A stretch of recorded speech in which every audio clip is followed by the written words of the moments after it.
گاڑی خریدتے ہیں جی اور گاڑیاں انسٹالمنٹ میں ملتی ہے جی جی جی لینا کیسا ہے؟ اس انسٹالمنٹ میں پرائز بڑھا کے بھی کہتے ہیں ہاں پرائس بڑھا کے جو ہے یہ سودی معاملہ ہے، تو نہیں دینا چاہیے. نہیں لینا چاہیے. انشورنس پہ کیا کہتے ہیں قسطوں پہ جو لیتے ہیں گاڑی پیسہ بڑھا کر کے، یہ سودی معاملہ ہے. بعض علماء جائز قرار دیتے ہیں لیکن حقیقت میں جائز نہیں. رسول اللہ صلی اللہ علیہ وسلم نے فرمایا ایک چیز کی دو قیمت سے منع فرمایا. یہاں ایک ایون سعودی میں بھی یہ چل رہا ہے. کہیں پر بھی کر رہے ہیں. یہاں کے اصل میں بہت سارے لوگ جائز قرار دیتے ہیں کہ اگر ٹائم پہ ریٹ فکس ہو جائے تو جائز ہے. علماء یہ جواز کی دلیل دیتے ہیں. لیکن اپنے ملکوں میں تو تاخیر پہ جو ہے پیسہ بھی لیا، جرمانہ لیا جاتا ہے، مالی جرمانہ. تو اس صورت میں تو کوئی بھی آدمی جائز نہیں قرار دیتے.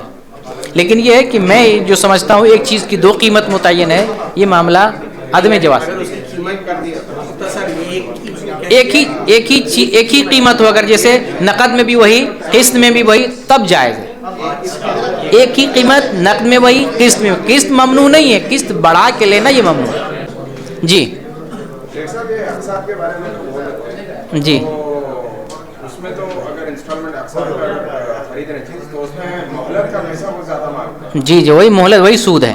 قرض میں بھی آپ قرض کسی کو دیتے جی بڑھتا نہیں رہتا ہے. وہ ایک مہلت دیتے ہیں، وہ اس کے اندر اگر آپ نہیں بھرتے ہیں ہاں تو آپ کی چیز جو بچے رہتے ہیں وہ قبض کر لیتے ہیں. ہاں تو یہ یہاں کا معاملہ ہے.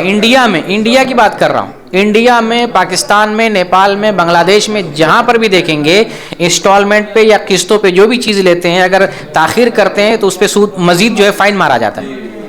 یہ یہاں کی بات نہیں کر رہا، نہیں یہاں ہاں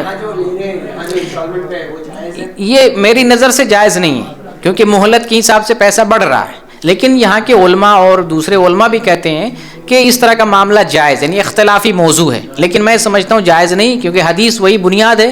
ایک چیز کی دو قیمت متعین کرنے سے نبی صلی اللہ علیہ وسلم نے منع فرمایا. قیمت ایک ہونا چاہیے. اگر آپ نے ایک قیمت پہ بیچنا ہے تو پھر اگر اس پہ مہلت دے کر کے پیسہ بڑھا ایڈ کر رہے ہیں تو شرعی ناحیے سے وہ جائز نہیں ہے.